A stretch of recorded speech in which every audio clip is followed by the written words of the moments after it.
8 மில்லியனுக்கும் அதிகமான வகைகள்ல உயிரினங்களும் மற்ற உயிருள்ள விஷயங்களும் இந்த பூமியில இருக்கு. அதுல குறிப்பிடும்படியான சில வகையான ஆச்சரியமான விஷயங்களை பத்தி தான் இன்னைக்கு நம்ம தமிழ் அல்டிமேட் சேனல்ல பார்க்க போறோம். வழக்கம் போல இந்த வீடியோவும் இன்ட்ரெஸ்டிங்கான ஒன்னாவே தான் இருக்கும். சோ வீடியோவை கடைசி வரைக்கும் பார்த்து முடிச்சதும் கண்டிப்பா ஒரு லைக் கொடுங்க. அதோட இந்த சேனலை இப்பதான் நீங்க முதல் தடவை பார்க்கறதா இருந்தா கீழே இருக்கிற அந்த ரெட் கலர் சப்ஸ்கிரைப் பட்டனை கிளிக் பண்ணி பெல் நோட்டிபிகேஷனையும் எனேபிள் பண்ணி வச்சுக்கோங்க. அப்பதான் நம்ம சேனல் அப்டேட் ஆகக்கூடிய ஒவ்வொரு விஷயமும் உங்களுக்கு உடனடியா தெரிய வரும். வாங்க இப்ப டாபிக் உள்ள போகலாம். கூகுளி ஐட் ஸ்குவிட் கிராஸ் பிரீட்னு சொல்லப்படுற 2 வெவ்வேறு உயிரினங்களை சேர்த்து உருவாக்குற ஹைபிரிட் அனிமல்ஸ் பத்தி நாம ஏற்கனவே கேள்விப்பட்டிருப்போம். ஆனா இந்த கிராஸ் பிரீட் அப்படிங்கிற ஒண்ணு தரையில வாழக்கூடிய விலங்குகள் கிட்ட மட்டும் இல்ல, தண்ணியில வாழற விலங்குகள் கிட்டயுமே கூட சில சமயம் நடக்கிறது உண்டு. அப்படித்தான் இங்க ஸ்குவிட் ஒன்னுக்கும் ஆக்டோபஸ் ஒன்னுக்கும் சேர்ந்து உருவான ஒரு புதுவிதமான கிரியேச்சர் எப்படி இருந்திருக்குன்னு பாருங்க. அது மட்டும் இல்லாம இதோட மிகப்பெரிய கண்களை வச்சு பார்க்கும்போது ஸ்குவிட்டும் கட்டில் ஃபிஷ்ங்கிற ஒரு மீனும் இணைஞ்சதனாலேயே கூட இந்த உயிரினம் புதுசா உருவாகி இருக்கலாம்னு சொல்லப்பட்டது. இதுல ஹைலைட்டே இதோட கண்ணு தான். அது எவ்வளவு பெருசான ஒண்ணா இருக்குன்னு பாருங்க. The psychic octopus. பூனையை வச்சு சகுனம் பார்க்குற மாதிரியும் கிளியை வச்சு ஜோசியம் பார்க்குற மாதிரியும் வெளிநாடுகளில் ஆக்டோபஸை வச்சு கேம் ப்ரெடிக்ஷன் பண்ணிட்டு வரது உங்களுக்கு நல்லாவே தெரிஞ்சிருக்கும். பர்டிகுலரா இன்டர்நேஷனல் லெவல் நடத்தப்படுற ஃபுட்பால் விளையாட்டு போட்டிகளில் எந்த டீம் வின் பண்ணுன்னு முன்கூட்டியே கணிக்க இந்த ஆக்டோபஸை பயன்படுத்துறாங்க. இதுல ஆச்சரியமான விஷயம் என்னன்னா, இப்படி ஆக்டோபஸ்கள் கணிச்ச கணிப்பு 199% வரைக்கும் சரியாவும் இருந்திருக்கு கடந்த காலங்கள்ல. இதுல பால் அப்படின்னு பெயர் வைக்கப்பட்ட இந்த ஆக்டோபஸ் ஒரு போட்டியில தொடர்ந்து 4 தடவை ஜெர்மனி ஜெயிக்குங்கிறத கரெக்டா கணிக்கவும் செஞ்சிருக்கு. அதோட 2010 வருஷம் நடந்த வேர்ல்ட் கப்ல ஸ்பெயின் தான் ஜெயிக்குங்கிறதையும் கரெக்டா கணிச்சு காமிச்சிருக்கு இந்த ஆக்டோபஸ். இப்படி பலவிதமான கணிப்புகளை உண்மையாக்கின இந்த பால் அப்படிங்கிற ஆக்டோபஸ் சமீபத்துல தான் இறந்து போனது. எஸ்கேப் பேட்டில் விலங்குகளையும் இந்த பூமியில் வாழக்கூடிய மற்ற உயிரினங்களையும் பொறுத்த வரைக்கும் உணவுக்காக வேட்டையாடுறதுக்காக மட்டுமில்ல, தான் மற்ற விலங்குகளால வேட்டையாடப்பட்ட கூடாதுங்கிறதுக்காகவும் சில ஸ்பெஷலான பவர்ஸோடையும் ஸ்கில்ஸோடையும் தான் படைக்கப்பட்டிருக்கும். அதுல குறிப்பிடும்படியான ஒண்ணுதான் இந்த எஸ்கேப் பீட்டில். விலங்குகளை ஆராய்ச்சி பண்ணக்கூடிய சயின்டிஸ்ட் தவளைகளால பிடிக்கப்படுற சில வாட்டர் பீட்டில்ஸ்ங்கிற தண்ணீர் வண்டுகள் தவளையோட வாய்க்குள்ளார புகுந்து வயிற்றுக்குள்ளார போனாலுமே கூட அந்த தவளையோட ஜீரண மண்டலத்தை எல்லாம் ஏமாத்திட்டு அதோட மலத்தை வெளியேற்றக்கூடிய ரியர் அண்ட் வழியா வெளியே வர்றத சமீபத்துல கண்டுபிடிச்சிருந்தாங்க. இதுக்கு காரணம் என்னன்னா, நாம ஏற்கனவே கூட ஒரு வீடியோல பார்த்திருந்தோம். பாம்பு தவளை மாதிரியான உயிரினங்களால தான் பிடிக்கிற இறைய பல்லால கடிச்சு அரைச்சி உள்ள தள்ள முடியாதுன்னு. பாம்புக்கு மனுஷங்களை தாக்கவும் கொத்தவும் தான் முன்னாடி 2 பல்லு இருக்குமே தவிர மத்தபடி அது பசிக்காக தான் பிடிக்கக்கூடிய இறைய முழுசா முழுங்கி தான் வயிற்றுக்குள்ளார கொண்டு போய் ஜீரணம் பண்ணும். தவளையுமே கூட தான் பிடிக்கக்கூடிய பூச்சிகளை தனக்கு பல் இல்லாத காரணத்தினால தன்னோட பெரிய கண்களை வச்சு எக்ஸ்ட்ரா ஃபோர்ஸ் கொடுத்து உள்ள தள்ளி தான் வயிற்றுக்குள்ளார ஜீரணம் பண்ணுங்கிறதையும் நம்ம கடைசி அப்லோட் பண்ண 2-3 வீடியோக்கு முன்னாடி ஃபுல் டீடைலிங்கோட அதுல பார்த்திருந்தோம். ஆனா விதிவிலக்கா இந்த வாட்டர் பீட்டில்ஸ் வண்டுகள் என்ன பண்ணுதுன்னா, தவளையால பிடிக்கப்பட்டு அதோட வாய் வழியா உள்ள போனாலுமே பின்னாடி கதவை திறந்து விட்ட மாதிரி ஈஸியா வெளியே வந்துருது. அந்த அற்புதமான காட்சியை தான் இப்ப நம்ம பார்த்துட்டு இருக்கோம்.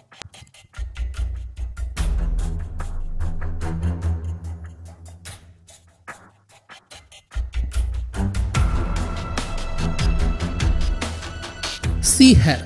இப்போ நீங்க பாக்குற இந்த வினோதமான விஷயத்துக்கு பேர் தான் சீ ஹேர். ரொம்ப ரேரான சீ கிரியேச்சரான இது கலிபோர்னியா மற்றும் மெக்சிகோ கடற்கரைகள்ல மட்டும் தான் தென்படும். முயல் மாதிரியான தோட்டத்தில் இது இருக்கிறதுனால சீ ராபிட் அப்படிங்கிற பேர்லயும் இது குறிப்பிடுவாங்க. ஆனா இது உண்மையில கண்களே இல்லாத மெல்லுடலிகளான சீ ஸ்லக்ஸ் வகையை சேர்ந்தது. அதோட சீக்கிரமா வளரக்கூடியதும் கூட. இது அதிகபட்சமா தினமும் 5 கிராம் வரைக்கும் வளரும். சீ ஸ்லக்ஸ் இனங்கள்லயே ரொம்ப வேகமா வளரக்கூடியதும் இந்த சீ ஹேர் தான். அதிகபட்சமா 30 பவுண்ட் எடை வரைக்குமே கூட இதுங்க ரொம்ப பெருசா வளரும். இப்படி ரொம்ப பெருசா வளரக்கூடிய காரணத்தினாலேயே மற்ற எந்த ஒரு பிரிடேட்டர்ஸும் இதுங்க கிட்ட நெருங்காது. ஜியன்ட் ஸ்குவிட். உண்மையிலேயே இவ்வளவு பெரிய ஸ்குவிட் எல்லாம் இந்த பூமியில வாழுமான்னு கேட்டீங்கன்னா ஆமா, உண்மைதான். உருவத்துல ரொம்ப பெருசா இருக்கக்கூடிய ஸ்குவிட் எல்லாம் இந்த பூமியோட ஆழ்கடல் பகுதிகளை வாழ்ந்துட்டு தான் வருது. அத சில ஆழ்கடலுக்குள்ள போய் மீன் பிடிக்கக்கூடியவங்க எதிர்பாராத விதமா பிடிக்கவும் செஞ்சிருக்காங்க. சிலது இறந்து போன நிலையில கரை ஒதுங்கவும் செஞ்சிருக்கு. அதிகபட்சமா 50 அடி நீளத்துல டென்டக்கிள்ஸோடவும் 500 கிலோ வரைக்குமே கூட இடம் இருந்த கொலாசல் ஸ்குவிட் ஒண்ணு அண்டார்டிகாவை ஒட்டின தெற்கு கடல் பகுதி ஒண்ணுல சமீபத்துல பிடிச்சிருந்தாங்க. அந்த மிகப்பெரிய மிருகத்தை தான் இப்ப நம்ம பார்த்துட்டு இருக்கோம். ஜெனோபாட்ஸ்.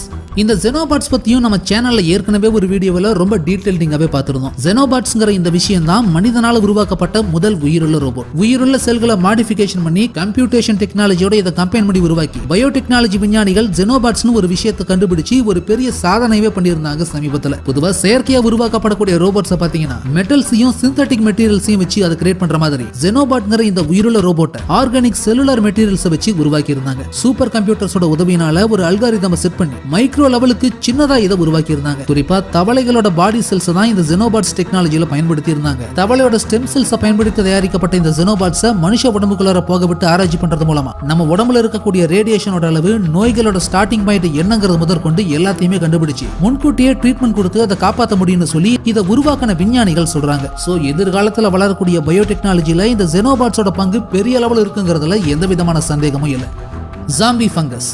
பொதுவா இறந்து போன விலங்குகள்ல இருந்தும் மரம் செடி கொடிகள்ல இருந்தும் காளான்களும் பூஞ்சைகளும் வளர்றத நம்ம பார்த்திருப்போம். ஆனா ஒரு உயிரினம் உயிரோட இருக்கும் போதே அதை கொன்னு உடம்ப தொலைச்சி வேறு விட்டு வளரக்கூடிய அளவுக்கான பயங்கரமான பூஞ்சைகளுமே கூட இந்த பூமியில இருக்கு. அதைத்தான் ஜாம்பி ஃபங்கஸ் அப்படின்னு சொல்லுவாங்க. இன்செக்ட் பேத்தோஜெனிக் ஃபங்கஸ்னு குறிப்பிடப்படுற இந்த வகையான நோய் கிருமி பூஞ்சைகள் இந்த பூமியோட சில வெப்பமண்டல காடுகளை வாழக்கூடிய சில வகையான எறும்புகளை தாக்கி சாகடிச்சு அதுல இருந்து வளர ஆரம்பிக்குது. சாதாரணமா இந்த எறும்புகள் இரை தேடி சுற்றி திரியும் போது இந்த பூஞ்சைகளோட நுண்ணிய ஸ்போர்கள் எறும்புகளோட வாய்க்குள்ளார போனதும் அந்த எறும்பை கொன்னுட்டு அதோட வயிற்றுக்குள்ளார இருந்தே வளர ஆரம்பிக்கும். 4 இருந்து 10 நாட்களுக்குள்ளார வேறு விட்டு வளரக்கூடிய இந்த ஜாம்பி ஃபங்கஸ் தன்கிட்ட இருக்கிற இனப்பெருக்கத்துக்கான ஸ்போர்ஸை காத்துல பறக்க விட்டு நிறைய இடங்களுக்கு பரவனதும் அடுத்தடுத்த எறும்புகளை தான் வாழறதுக்கான ஒரு கூடு மாதிரி தேர்ந்தெடுத்து அதோட வயிற்றுக்குள்ளார போய் அதையும் கொண்டு தொடர்ந்து வளர்ந்துகிட்டே போகும். காடுகள்ல நடக்கக்கூடிய பல மிஸ்டீரியஸான விஷயங்கள்ல இதையும் குறிப்பிடும்படியான ஒண்ணுனே கண்டிப்பா சொல்லலாம்.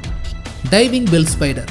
8 கால்களோட தண்ணிக்குள்ளார டைவ் அடிக்கக்கூடிய ஒரு நேச்சுரலான ஸ்கூபா டைவர்னே சொல்லலாம் இந்த செலந்தி பூச்சியை. இப்போ நீங்க வீடியோல பார்க்கக்கூடிய இந்த செலந்தி பூச்சி தான் இந்த உலகத்திலேயே தண்ணிக்கடியில் வாழக்கூடிய ஒரே செலந்தி இனம். ஐரோப்பா மற்றும் ஆசிய கண்டங்கள் இருக்கிற சில நன்னீர் பகுதிகளில் மட்டுமே வாழற இதுங்க வாழ்நாள் முழுக்க தண்ணிக்கடியிலே தான் வாழ்ந்தாலும் தண்ணிக்கு வெளியே இருக்கக்கூடிய காற்றை சுவாசிச்சு தான் இதுங்களாலையும் உயிர் வாழ முடியும். அதனாலதான் ஒரு குறிப்பிட்ட இடைவெளியில தண்ணியோட சர்ஃபேஸ் ஏரியாவுக்கு வரக்கூடிய இந்த டைவிங் பெல் ஸ்பைடர்கள் காத்துல இருக்கிற ஆக்சிஜனை ஒரு வாட்டர் பபிள்ஸா கிரியேட் பண்ணி தண்ணிக்குள்ளார எடுத்துட்டு வந்து அதை கொஞ்சம் கொஞ்சமா சுவாசிச்சு உயிர் வாழ ஆரம்பிக்கும். அந்த காட்சி தான் இது.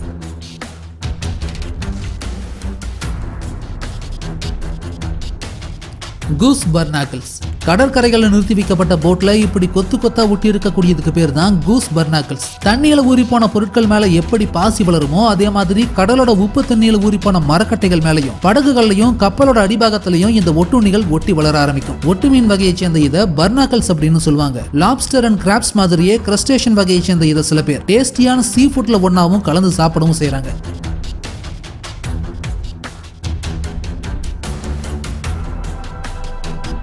Antarctic scale warm.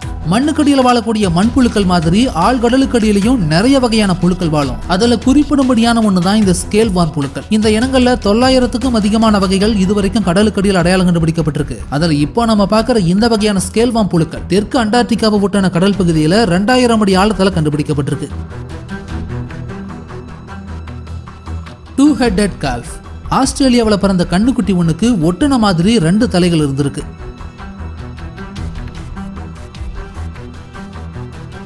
The toilet plant. இப்போ நம்ம பார்க்குற இந்த விலங்கு ட்ரீ ஷ்ரூம் அப்படின்னு சொல்லுவாங்க. பிக்சர் பிளான்ட் சொல்லப்படக்கூடிய குடுவை தாவரங்கள் தான் இதுங்களுக்கு தேவையான முக்கியமான நைட்ரஜன் சத்து கொடுக்கக்கூடிய ஒன்னாமே இருக்கும். சில சமயம் இந்த குடுவை தாவரங்கள்ல இருந்து நைட்ரஜன் சத்தை எடுக்க முயற்சி பண்றப்போ அதுக்கு உள்ளறையே விழுந்து செத்து கூட போயிடும். Walking fish. இந்த பூமியில 4 மில்லியன் வருஷங்களுக்கு மேலாவே உயிர் வாழக்கூடிய ஒரு உயிரினம் தான் இந்த ஆப்பிரிக்கன் லங்ஃபிஷ். ஈல்ஃபிஷ் மீன்களுக்கும் இந்த லங்ஃபிஷ்களுக்கும் பெரிய வித்தியாசம் இருக்காது.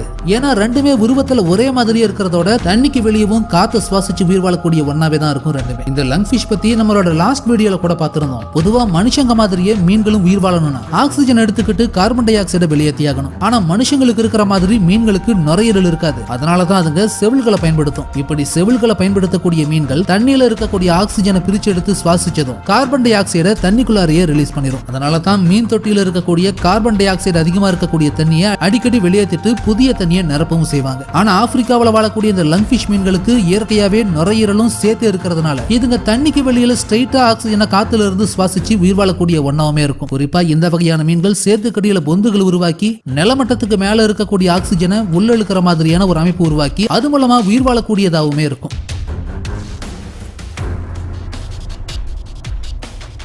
ஃபைனலி இந்த வீடியோ உங்களுக்கு பிடிச்சிருந்ததுன்னா லைக், கமெண்ட், ஷேர் பண்ணுங்க. அதோட இந்த வீடியோ உங்களுக்கு இன்ட்ரெஸ்டிங்கான ஒன்னாவும் இன்ஃபர்மேட்டிவான ஒன்னாவும் இருந்ததுன்னு நினைச்சீங்கன்னா கண்டிப்பா நம்ம தமிழ் அல்டிமேட் சேனலை சப்ஸ்கிரைப் பண்ணுங்க.